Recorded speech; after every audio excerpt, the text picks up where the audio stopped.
Hi friend, myself C Hitesh Vadvar from JPS agriculture. बच्चों, आज हम करेंगे नेशनल इनकम की थ्योरी का सेकंड पार्ट। सबसे पहले बच्चों हम डिफरेंस करेंगे final good versus intermediate goods का। अब बच्चे, फाइनल गुड्स क्या होते हैं? Final goods are those goods which are ready to use for consumption और फॉर इन्वेस्टमेंट। बच्चों, एक चीज़ ध्यान रखनी है कि फाइनल गुड में दो चीज़ें आती हैं, कंजम्पशन एंड इन्वेस्टमेंट। कई बार हम इन्वेस्टमेंट को भूल जाते हैं, इन्वेस्टमेंट भी फाइनल गुड होती है। And intermediate goods are the goods which are used either for resale and for further production। और यहाँ पे हम रीसेल भूल जाते हैं, तो हमें कभी नहीं भूलना कि इंटरमीडिएट गुड क्या होते हैं, which are used for further production or for resale, and final goods are the goods which are used for consumption or for investment। फिर final goods are included in domestic income and national income, because final goods को बेच के जो पैसे कमाए जाते हैं वो इनकम में आती है, पर इंटरमीडिएट गुड्स को हम इंक्लूड नहीं करते बिकॉज ऑफ डबल काउंटिंग। क्योंकि अगर हम इंटरमीडिएट गुड की भी वैल्यू ले लें और हम फाइनल गुड की वैल्यू भी ले लें तो एक ही चीज़ की वैल्यू एक से ज़्यादा बारी ले ली जाएगी, तो it is a problem of double counting, तो इसलिए हम उसे इग्नोर करते हैं। Final goods have direct demand, directly हमारी वांट को सेटिस्फाई करते हैं। Intermediate goods have derive demand. अगर फाइनल गुड्स हैं जैसे कि स्वीट्स, और इंटरमीडिएट गुड हो गए स्वीट्स के लिए मिल्क, तो अगर स्वीट्स की डिमांड ज़्यादा होगी तो मिल्क की डिमांड भी ज़्यादा होगी। Value addition, they are ready to use, they are not ready to use, except for those जो रीसेल वाले होते हैं उनकी बात हो रही है। Production boundary, final goods have cross production boundary, intermediate goods are yet to be produce. Example, milk purchase by household और car purchase for an investment, वहाँ पे milk purchase by the dairy shop is an example of intermediate good. अब हमारा अगला topic आता है nominal GDP. अब nominal GDP क्या होता है? Nominal GDP is GDP measured at the current year prices. देखो दोस्तों, हमें एक बात पता है कि अगर हम प्रोडक्शन मेथड से जाएं तो जीडीपी होता है जितने भी गुड्स प्रोड्यूस्ड हुए। अब गुड्स प्रोड्यूस की, अब जब हम गुड्स प्रोड्यूस से वैल्यू निकालेंगे तो हम क्या करेंगे? Quantity into market price. अब हमारे पास दो सवाल आते हैं, या तो हम मार्केट प्राइस करंट ईयर का ले लें या तो हम मार्केट प्राइस बेस ईयर का ले लें। अगर हम मार्केट प्राइस लेते हैं करंट ईयर का, अगर हम ये जो मार्केट प्राइस है ये लेते हैं करंट ईयर का, तो ये निकल के आती है नॉमिनल जीडीपी। पर अगर हम मार्केट प्राइस लेते हैं बेस ईयर का तो निकल के आती है रियल जीडीपी। जैसे कि अगर हम 2020 में, तो हम क्वांटिटी भी 2020 की ले रहे हैं, हम मार्केट प्राइस भी 2020 का ले रहे हैं, तो in this case it will be nominal GDP. पर अगर हम बात करें रियल जीडीपी की, तो real GDP is GDP measured at the base year price.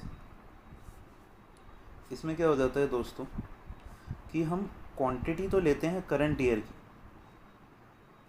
पर जब हम रेट से मल्टीप्लाई करते हैं तो रेट हम करंट ईयर का ना लेके रेट हम बेस ईयर का ले लेते हैं। ओके, हम रेट ले लेते हैं बेस ईयर का। जैसे अगर मान लो हम 2019 में, तो 2019 हमने ले लिया करंट ईयर और उसका बेस ईयर 2010। अब दोस्तों अगर हम बात करें बेस ईयर की, तो बेस ईयर को भी लेने के काफ़ी सारे तरीके हैं। कई लोग बेस ईयर लास्ट ईयर ले लेते हैं, कई लोग बेस ईयर 5 साल पहले ले लेते हैं। कई जगहों पे ये फॉलो करा जाता है कि बेस ईयर जैसे ले लिया जाएगा 2000 for 2000 to 2009, 2010 for 2010 to 19, 2020 for 20 to 29। ये डिपेंड करता है कि हम कौन सा तरीका फॉलो कर रहे हैं बेस ईयर सेलेक्ट करने का। अब बोला जाता है रियल नेशनल इनकम या फिर real GDP is considered better. Some prefer that real national income और रियल जीडीपी इज़ बेटर।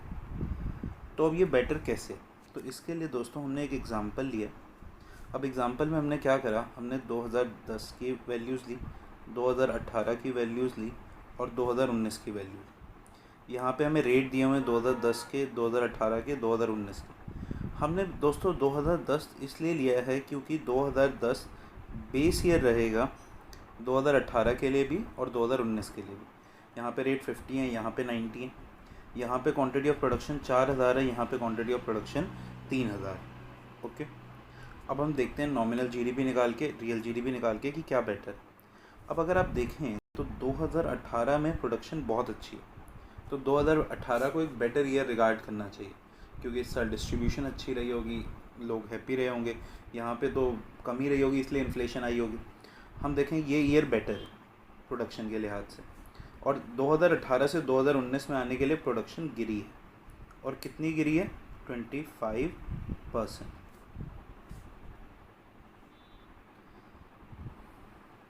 अब ये रही हमारी फिगर्स। अगर हम निकालते हैं नॉमिनल नेशनल इनकम, तो नॉमिनल नेशनल इनकम में हम उसी साल की क्वांटिटी और उसी साल के रेट लेते हैं। तो जब हम निकालेंगे 2018 और 19 के, तो 2018 में 4000 इंटू 50 यानी कि 2 लाख, और यहाँ पे 3000 इंटू 90 यानी कि 2,70,000। अब यहाँ देख के हमें लग रहा है कि 2019 बेटर है, बट एक्चुअल में 2019 बेटर नहीं है, 2018 बेटर है कि प्रोडक्शन वहाँ ज़्यादा होती है। पर यही अगर हम निकालने की कोशिश करते हैं रियल नेशनल इनकम, तो जब हम रियल नेशनल इनकम निकालने की दोस्तों कोशिश करते हैं, तो हम बेस ईयर 2010 को यूज़ करेंगे। तो quantity of current year into rate of base year. तो जब हमने 2018 की निकाली तो क्वांटिटी तो थी 4000, पर रेट हमने लिया बेस ईयर का, दैट इज़ 20, तो यहाँ पे निकल के आई 80,000। और जब हमने 2019 का निकाला तो क्वांटिटी तो हमने ली 3000 और रेट लिया 20,000 बेस ईयर का, दैट इज़ 20, तो 3000 इंटू 20 ये आ गई 60,000। तो यहाँ से हमें पता चला कि हाँ 2018 बेटर है, और एक्चुअली में भी 2018 बेटर थी, तो हमें पता चला कि it is better for year two year comparison. अब अगर एक चीज़ और देखी जाए कि 80,000 से 60,000 हमारी प्रोडक्टिविटी डाउन हुई, तो सवाल उठा कि कितनी प्रोडक्टिविटी डाउन हुई।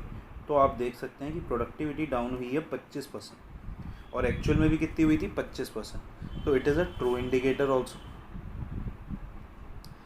तो अब हमें पता चलता है कि रियल नेशनल इनकम बेटर क्यों है। So it is better for year two year comparison, it is better for international comparison, it shows a true indicator of performance of the country. तो कंपैरिजन के लिए भी बेटर है और true indicator भी show करता है, इसलिए हम रियल नेशनल इनकम को फॉलो करते हैं।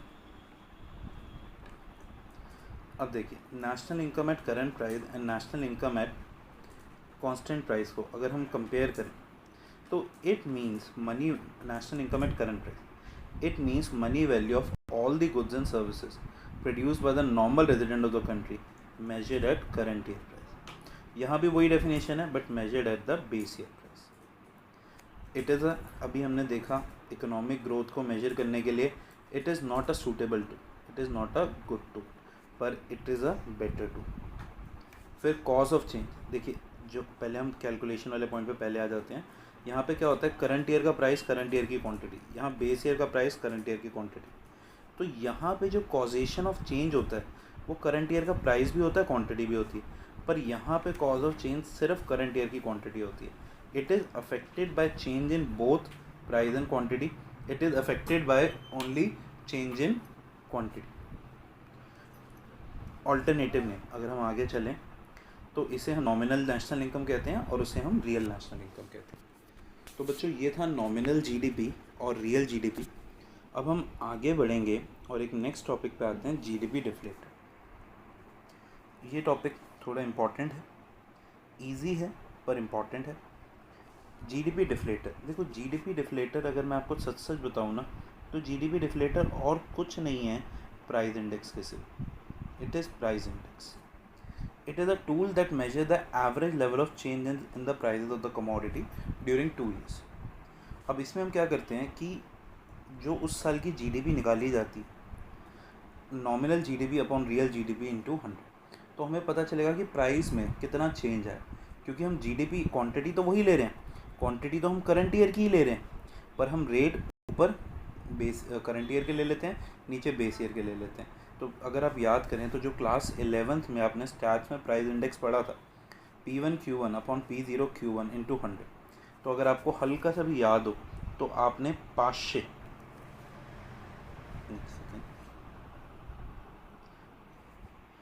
आप लोगों ने 500 का प्राइस इंडेक्स करा था, तो ये वही फॉर्मूला है 500 प्राइस इंडेक्स, इसीलिए इसे प्राइस इंडेक्स भी बोला जाता है। फॉर्मूला सिंपल सा है, nominal GDP upon real GDP into 100। अब एक न्यूमेरिकल आप लोगों के सामने है बच्चों, यहाँ पे 2010 के रेट ऑफ क्वांटिटी दी हुई है, 2019 के रेट ऑफ क्वांटिटी दी हुई है। आपसे क्वेश्चन में मांगा गया है कि आप नॉमिनल जीडीपी बताएं और रियल जीडीपी बताएं। तो जब आप 2019 की नॉमिनल जीडीपी बताना चाहते हैं तो पहले आप इन दोनों को मल्टीप्लाई करेंगे, इन दोनों को मल्टीप्लाई करेंगे, जो आंसर आएगा, जो भी आंसर आएगा इन दोनों को प्लस कर देंगे तो आपका नॉमिनल जीडीपी आ जाएगा। ऐसे ही यहाँ पे आप इन दोनों को मल्टीप्लाई करेंगे, इन दोनों को मल्टीप्लाई करेंगे, फिर प्लस करेंगे तो 2010 का नॉमिनल जीडीपी आ जाएगा। जब हम 2019 का रियल जीडीपी निकालना चाहेंगे तो हम क्वांटिटी लेंगे 2019 की और रेट लेंगे 2010 की। जीडीपी डिफ्लेटर निकालने के लिए इस नॉमिनल जीडीपी से ये रियल जीडीपी डिवाइड करके मल्टीप्लाई बाय 100 कर दी जाएगी। और हमसे चौथे पार्ट में मांगा गया है इन्फ्लेशन। तो जो भी जीडीपी डिफ्लेटर आएगा यानी कि प्राइस इंडेक्स आएगा, आप उसमें से 100 माइनस कर दीजिए, आपका इन्फ्लेशन का रेट आ जाएगा। ये देखिए, उसी फॉर्मूले को यूज़ करके जब हमें 2010 की निकालनी थी तो 50 इंटू 2000, 40 इंटू 1500, 60,000, 1,60,000 आ गया नॉमिनल जीडीपी 2010 की।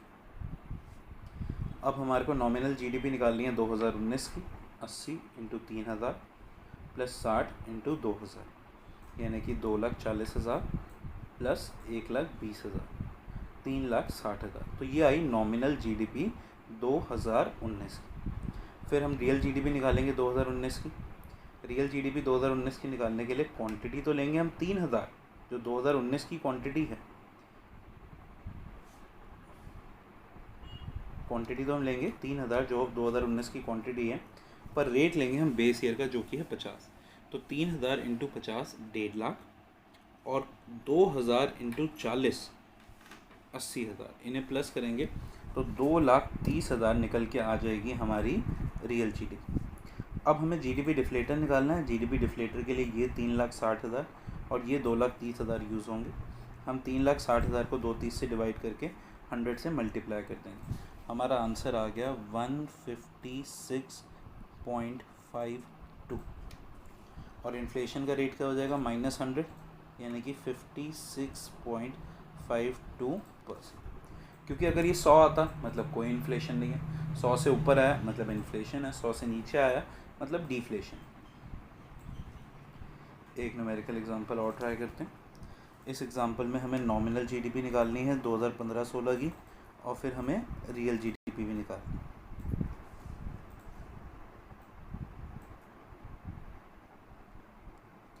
देखिए, नॉमिनल जीडीपी 15-16 की निकालने के लिए 100 इंटू 20 को मल्टीप्लाई करेंगे।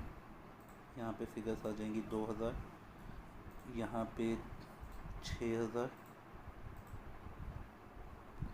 और ये यहाँ पे 12,000। अब इन सबको अगर हम प्लस कर देते हैं तो 20,000 हमारी नॉमिनल जीडीपी आ जाती है। अब 2018-19 की नॉमिनल जीडीपी निकालनी है तो इन्हें मल्टीप्लाई करेंगे। ये आ जाएगा 3,000, ये आ जाएगा 8,000 और ये आ जाएगा 15,000। 3,000, 8,000 और 15,000 कितना हुआ? ये 26,000। और जब हमें रियल जीडीपी 18-19 की लेनी होगी तो क्वांटिटी लेंगे 18-19 की और प्राइजेस लेंगे बेस ईयर के, मतलब दिस इंटू दिस। 20 इंटू 100 2,000,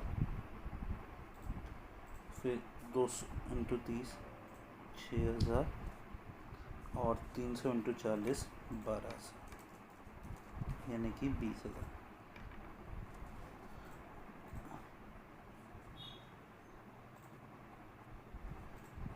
अब हमसे वैसे तो जीडीपी डिफ्लेटर मांगा नहीं हुआ, पर अगर 18-19 का जीडीपी डिफ्लेटर मांगा गया होता तो हम 26,000 divided by 20,000 26K divided by 20K into 100 कर देते और हमारा जीडीपी डिफ्लेटर आ जाता 130%। और अगर मांगी होती इन्फ्लेशन तो वो होती 30%। ओके दोस्तों, फिर दोस्तों अगला टॉपिक आता है हमारे सामने जीडीपी एंड वेलफेयर। अब इस टॉपिक में बच्चों हम क्या सीखेंगे, कई बारी माना जाता है कि एक कंट्री की जीडीपी जो होती है वो एक करेक्ट इंडेक्स होती है उसके वेलफेयर के। जीडीपी रिफ्लेक्ट करती है क्या उस कंट्री में वेलफेयर है या नहीं। तो ये बात सही है या गलत है, देखते हैं। असल में जीडीपी एक एग्जैक्ट इंडेक्स ऑफ वेलफेयर नहीं हो सकता। GDP is a good index to measure a welfare because और इतने ज़्यादा इंडेक्स नहीं है। जीडीपी हमें कहीं ना कहीं एक सिनारियो को समझा देता है, क्योंकि अगर किसी कंट्री में इनकम होगी तभी वेलफेयर आएगी, बट फिर भी उसमें कई शॉर्ट कमिंग्स है टू बी एन एग्जैक्ट और exactly correct index of welfare. अब वो कमियाँ क्या। अब देखिए, many goods and services contributed to economic welfare are not included in GDP. अब कई चीज़ें ऐसी हैं जो हमारा वेलफेयर बढ़ाती हैं पर हम उसे जीडीपी में काउंट नहीं कर पाते। जैसे हमारी कंट्री में हमारे फैमिली मेम्बर्स एक दूसरे की बहुत हेल्प करते हैं। जैसे आपकी मदर आपको खाना बना के देती हैं, so she act as a cook. आपकी मम्मी जब अगर आप बीमार होते हैं तो आपकी केयर करती है, then she act as a nurse. ठीक है, अगर आपके कभी कोई कपड़े फट जाए उन्हें सिल भी देती है, she act as a tailor. पर आप उन्हें उसकी पेमेंट तो नहीं करते ना, पर वो आपका वेलफेयर इंक्रीज़ करती हैं। ठीक है, आप she act as a psychiatrist, psychologist जब आपको प्रॉब्लम्स होती हैं। ठीक है, आपको हेल्प करती हैं, आपका इमोशनल सपोर्ट बनती है आपकी फैमिली। पर ये जीडीपी में नहीं आता, ये वेलफेयर बढ़ाता है। ऐसे ही अगर किसी को स्पोर्ट्स खेलना पसंद हो, अगर आपको क्रिकेट खेलना पसंद हो, आप क्रिकेट खेलते हैं, आपको बहुत अच्छा लगता है, जीडीपी तो नहीं बढ़ी उस। किसी को पेंटिंग पसंद हो, किसी को बुक्स रीड करना पसंद हो, जीडीपी तो नहीं बढ़ी, पर वेलफेयर बढ़ गया। फिर आता है इस साल के लिए एक सबसे important topic, that is externalities. बच्चों note this is very important topic. Externalities is a very important topic for board. Examiner का अलग ही फेवरेट है। लगता है एग्जामिनर की एक्सटर्नैलिटी एक्स की तरह, जैसे वो कभी भूलता नहीं। It should be taken into account in GDP. अब एक्सटर्नैलिटीज़ क्या होती हैं, दीज आर सम बेनिफिट्स और हार्म्स, और इन बेनिफिट्स को रिवॉर्ड नहीं करा जाता और इन हार्म्स को पेनलाइज नहीं करा जाता।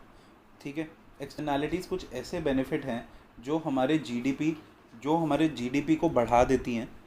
Sorry, I am really sorry. Externalities कुछ ऐसे बेनिफिट्स हैं जो हमारे जीडीपी को नहीं बढ़ाती पर हमें बेनिफिट्स देते हैं, और कुछ नेगेटिव एक्सटर्नैलिटीज़ होती हैं जो हमें हार्म करती हैं पर हमें उसके लिए कोई पेमेंट नहीं करनी पड़ती।